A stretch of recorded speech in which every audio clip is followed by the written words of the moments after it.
सर्वसामान्यांच्या हक्काचा आवाज जागर जनस्थान। कुंभमेळा मंत्री गिरीश महाजन यांनी पत्रकार परिषदेत दिलेल्या माहितीनंतर कुंभमेळ्याच्या बनावट वर्क ऑर्डर प्रकरणात नाशिक पोलिसांनी मोठी कारवाई केली आहे। विभागीय आयुक्तांच्या बनावट सहीने 591 कोटी रुपयाचे बनावट टेंडर काढून 3 कंत्राटदारांची फसवणूक करणाऱ्या 2 संशयित आरोपींना नाशिक पोलिसांनी जळगावमधून अटक केली आहे। या प्रकरणाची माहिती अशी की विभागीय आयुक्त तथा कुंभमेळा प्राधिकरणाचे अध्यक्ष डॉक्टर प्रवीण गेडाम यांच्या बनावट सहीने 591 कोटी रुपयाचे बनावट टेंडर काढण्यात आले होते। बनावट वर्क ऑर्डरद्वारे 3 कंत्राटदारांना काम मिळवून देण्याचे आमिष दाखवत त्यांच्याकडून 3 कोटी 5 लाख रुपये उकळण्यात आले। या संपूर्ण रकमेची वर्गवारी संशयित आरोपींच्या बँक खात्यामध्ये करण्यात आल्याचे तपासात समोर आले आहे। या प्रकरणी नाशिक रोड पोलीस ठाण्यात 3 गुन्हे दाखल करण्यात आले होते। मंत्री गिरीश महाजन यांनीच कुंभमेळ्याच्या कामाच्या बनावट ऑर्डर तयार करून कंत्राटदारांची फसवणूक होत असल्याची माहिती दिल्यानंतर पोलिसांनी तपासाला वेग दिला। गुन्हे शाखेच्या पथकाने तांत्रिक माहितीच्या आधारे तनय महाजन आणि नरेंद्र महाजन या दोघांना जळगावमधून ताब्यात घेऊन अटक केली आहे। दोघांनीही खोटे वर्क ऑर्डर देत 3 कंत्राटदारांची फसवणूक केल्याची कबुली दिली आहे। बनावट टेंडर प्रकरणात आम्ही 2 आरोपींना अटक केली आहे। या प्रकरणात आणखीन काही आरोपींचा सहभाग असल्याचा आम्हाला संशय आहे। पुढील तपास सुरू आहे अशी माहिती पोलीस उपायुक्त गुन्हे शाखा किरण कुमार चव्हाण यांनी प्रसारमाध्यमांना दिली आहे। या प्रकरणात आणखी आरोपींचा सहभाग असल्याचा पोलिसांचा संशय आहे, त्यामुळे आणखीन अटक होण्याची शक्यता आहे। नाशिक पोलीस पुढील तपास करीत आहे। जागर जनस्थानसाठी संदीप नवसे, नाशिक। एक दिवसापूर्वीच माननीय मंत्री महोदय श्री गिरीशजी महाजन यांनी प्रेस कॉन्फरन्समध्ये माहिती दिली होती की काही व्यक्तींनी कुंभमेळा संदर्भात बनावट वर्क ऑर्डर देऊन फसवणूक केलेली आहे आणि याचबाबत माननीय मंत्री महोदयांनी पोलीस आयुक्त नाशिक शहर यांना माहिती दिली होती। त्यांच्या माहितीनुसार या प्रकरणामधील जो फिर्यादी आहेत त्या फिर्यादींशी संपर्क साधण्यात आला। फिर्यादीशी संपर्क साधून फिर्यादींच्या सांगण्याप्रमाणे गुन्हा दाखल करण्यात आला। या प्रकरणामध्ये जे फिर्यादी आहेत त्या फिर्यादींची आणि त्या आरोपींची नाशिकमध्ये ओळख झाली आणि त्यांनी त्यांना कुंभमेळ्याच्या कामासंदर्भात काम देण्याचं आश्वासन दिलं, खोटं आश्वासन दिलं आणि या संदर्भात त्यांनी बनावट वर्क ऑर्डर तयार केल्या।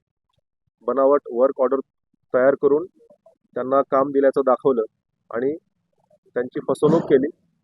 या कामासाठी किंवा हे काम देण्याचं त्यांना आमिष दाखवून त्यांच्याकडून 3 कोटी 5 लाख रुपये या आरोपींनी घेतलेले आहेत आणि खोट्या वर्क ऑर्डर, ज्या वर्क ऑर्डर निघालेल्याच नाही आहेत त्या वर्क ऑर्डर त्यांनी या संबंधित आरोपींनी या फिर्यादीला दिल्या आहेत। या वर्क ऑर्डरची जे त्यांनी दाखवलं एकूण 591 कोटींची कामं दिली असं त्यांना फिर्यादींना दाखवलं, परंतु या प्रकारचं कुठलेही वर्क ऑर्डर नसताना, कुठलेही टेंडर नसताना फिर्यादींची या आरोपींनी फसवणूक केली आहे।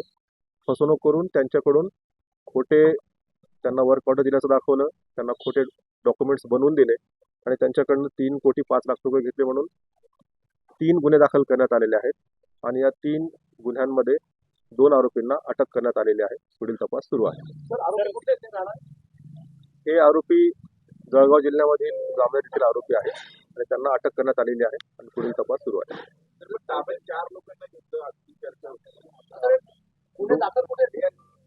हे गुन्हे जे 3ही गुन्हे आहेत ते तीनही गुन्हे नाशिक शहरामध्ये नाशिक रोड पोलीस ठाणे येथे गुन्हे दाखल करण्यात आलेले आहेत आणि त्यांना अटक करण्यात आलेली आहे। सर, एकूण किती बनावट निविदा यांनी काढलेल्या आहेत?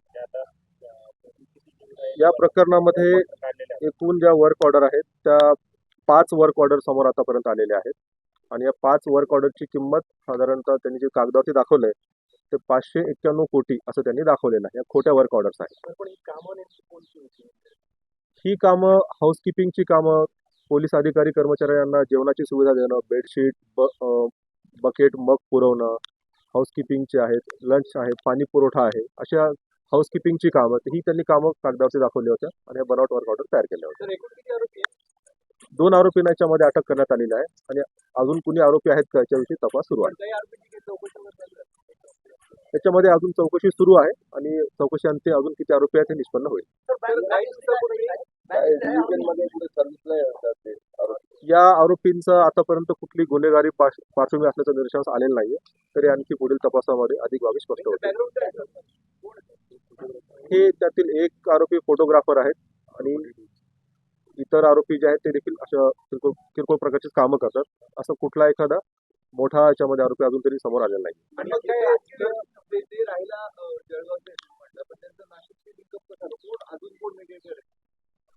आता प्रथम दर्शनी ह्या आरोपींची आणि या फिर्यादींची ओळख नाशिकमध्ये झाली होती. त्यांची नाशिकमध्ये चर्चा झाली होती. नाशिकमध्येच त्यांनी त्यांना काम देण्याचं आश्वासन दिलं होतं. त्यांना वर्क ऑर्डर दाखवल्या होत्या. त्यांचं आणखी इतर काही कनेक्शन आहे काय त्याची तपास सुरू आहे. तर इतक्या हुबेहूब पद्धतीने त्या बनावट वर्क ऑर्डर तयार करण्यात आलेल्या आहेत. प्रशासनाशी संबंधित कोणी आहे का जो त्यांना मदत करत होता, त्याच्याकडे काही संपर्क होता? प्रशासनाचं याच्यामध्ये कोणी समाविष्ट असल्याचं समोर आलेलं नाही. अजून तरी हे आरोपींनीच यांची फसवणूक केली असं स्पष्ट होत आहे. तरी देखील आणखी पुढील तपास सुरू आहे. तपासामध्ये अधिक बाबी निष्पन्न होतील. काही दिवसापूर्वी विभागीय आयुक्तांनी पण अशा स्वरूपाची तक्रार केलेली होती. त्याचा आणि याचा काय संबंध आहे? ती घटना आणि ही घटना प्रथमदर्शनी वेगळी वाटते. त्याचा आणि या घटनेचा सध्या तरी परस्पर काही संबंध दिसून येत नाही. त्यातले काही आरोपी पकडले होते? त्यातील आरोपी त्याच वेळेस अटक झालेले आहेत. ह्या घटनेमध्ये ही स्वतंत्र घटना आहे आणि याच्याविषयी कालच गुन्हा दाखल झालेला आहे. 2 आरोपीच्या मध्ये अटक झालेले आहेत. पुढील तपासामध्ये अधिक बाबी आणखी स्पष्ट होतील. ट्रान्झॅक्शन कसं झालं पैशात? त्यांनी त्यांना अकाउंटवर त्यांना पैसे दिलेले आहेत. खात्यावर त्यांना त्यांचे पैसे पाठवलेले आहेत. तर या ज्या बनावट वर्क ऑर्डर होत्या तर त्यांनी कशाच्या पद्धतीने कशाच्या सहाय्याने बनवल्या? त्यांनी त्यांच्या शहरातीलच एका कम्प्युटर सेंटरवरती हे बनावट वर्क ऑर्डर तयार केलेले आहेत. त्याच्यामध्ये आतापर्यंत असं स्पष्ट झालेलं आहे.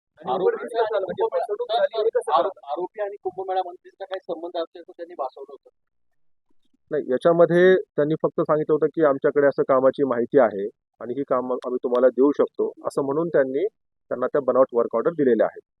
अर्थात तरी यांचं राजकीय पक्ष किंवा इतर कोणी मोठे अधिकारी किंवा कोणी पदाधिकारी यांच्याशी या आरोपींचा काही संबंध असल्याचं आतापर्यंत समोर आलेलं नाही. त्यांनी ह्या प्रकरणामध्ये 3 आपण गुन्हे दाखल केलेले आहेत. तर 3 व्यक्तींना त्यांनी ह्या खोट्या वर्क ऑर्डर दिल्याचं समोर दिसून आलेलं आहे. त्याच्या लक्षात कसं आलं फसवणूक झाली आहे? हे कसं लक्षात आलं? परत आरोपी त्या फिर्यादींना कळाले की ह्याचं अजून काम निघालेलं नाहीये. अजून या गोष्टीचं टेंडरच निघालेलं नाहीये. टेंडर नसताना कुठल्या गोष्टीची वर्क ऑर्डर निघू शकत नाही असं जेव्हा त्याच्या लक्षात आलं त्यानंतर त्यांनी ज्या वर्क ऑर्डर आहे त्याच्यामध्ये डिजिटल साईन आहे. डिजिटल साईननुसार त्यांनी ती वर्क ऑर्डर केलं असं दिसतं. ते तुम्हाला आम्ही शेअर करू. आरोपींची नावं प्रेसमेंटमध्ये नमूद केली आहे. ते तुम्हाला प्रेसमेंटमध्ये भेटतील. याच्यामध्ये जे 2 आरोपी अटक झाले आहेत तर एकाचं नाव आहे तनय अनंत महाजन. दुसरा जो आरोपी अटक आहे त्याचं नाव आहे नरेंद्र तोताराम महाजन.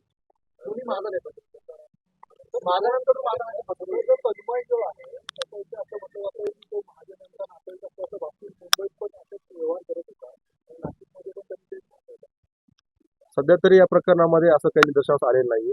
सध्या या प्रकरणामध्ये कोणत्याही मोठ्या व्यक्तीचा, अधिकाऱ्याचा, मुळाधिकाऱ्याचा काही संबंध किंवा त्यांच्याशी काही संबंध आरोपींचा असल्याचं समोर आलेलं नाही. आरोपी जागेवर मिळून आले का त्याचा शोध कसा घेतला? आरोपींचा शोध घेण्यात आला. आरोपींची माहिती मिळाली. आरोपी स्पेसिफिक ठिकाणी होते. त्या ठिकाणी पथकं पाठवण्यात आली आणि तिथून आरोपींना अटक करण्यात आली. कुठे आरोपी कुठे आले? ते तपासानंतर आपण परत स्पष्ट करू. सध्या या गोष्टी तपासाच्या अनुषंगानं सध्या सांगता येणार आहे. त्याच्यामध्ये अजून काही अटक होऊ शकते? तपासामध्ये निश्चितच अजून काही याच्यामध्ये आपण आता सांगू शकत नाही की फक्त 2 प्रकरणावरती आरोपी थांबतील किंवा 2 आरोपी प्रकरण थांबेल. तपासामध्ये आणखी ज्याप्रमाणे पुरावा मिळेल, ज्याप्रमाणे आरोपी स्पष्ट होतील त्याप्रमाणे कारवाई केली जाईल. अजून तरी काही जप्ती नाहीये, कारण कालच गुन्हा दाखल झालाय. कालच आरोपींना अटक झालेली आहे. अजून तपास अतिशय प्राथमिक स्टेजला आहे. पुढे याच्यामध्ये आणखी डेव्हलपमेंट होईल.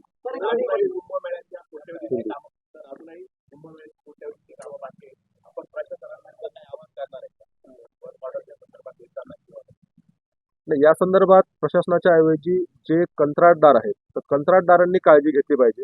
जेव्हा कंत्राटदार एखादा वर्क ऑर्डर किंवा काम घेण्याचा प्रयत्न करतात तर त्यांनी खरोखर हे काम निघालं आहे का, याची निविदा झाली का, तर त्यांनी त्रयस्थ कुठल्या व्यक्तीशी संपर्क न साधता त्यांनी जे प्रशासनिक अधिकारी आहेत त्यांनी त्यांच्याकडे संपर्क साधला पाहिजे आणि त्यांनी तिथून व्हेरीफाय केलं पाहिजे की खरोखर या प्रकरणाची या कामाची ऑर्डर निघाली आहे का, जेणेकरून त्यांची फसवणूक होणार नाही. सर, आणि फिर्यादींना काय सांगितलं होतं या आरोपींनी की हे पैसे कशासाठी घेतोय, कोणाला देतोय, कोणाच्या माध्यमातून काम आणतोय, त्याबाबत फिर्यादींनी काय सांगितलं? तसं अजून काही स्पष्ट नाही. आता फक्त हे काम तुम्हाला मिळवून देतो त्यासाठी त्यांना वर्क ऑर्डर दाखवली, खोटी वर्क ऑर्डर दिली आणि त्यासाठी त्यांनी पैसे घेतल्याचं स्पष्ट झालेलं आहे. जरी 3 कोटी जे आतापर्यंत 3 कोटी देण्यात आलेलं आहे सगळं अकाउंटमध्ये घेतलेले आहे. हे सर्व 3 कोटी 5 लाख त्यांनी अकाउंटमध्ये घेतल्याचं लक्षात आलेलं आहे. मग ते आता रिटर्न नाही झालं. ते आता जस्ट प्रायमरी स्टेजमध्ये आहे. कालचंच प्रकरण आहे, कालचाच गुन्हा दाखल आहे. तपासाच्या एकेका टप्प्यानुसार पुढे पुढील कारवाई होईल. मागच्या गुन्ह्याची या गुन्ह्याची काही लिंक नाही. आधी सांगितलं आतापर्यंत या गुन्ह्यांची काही आपसात लिंक आहे असं दिसत नाही. तर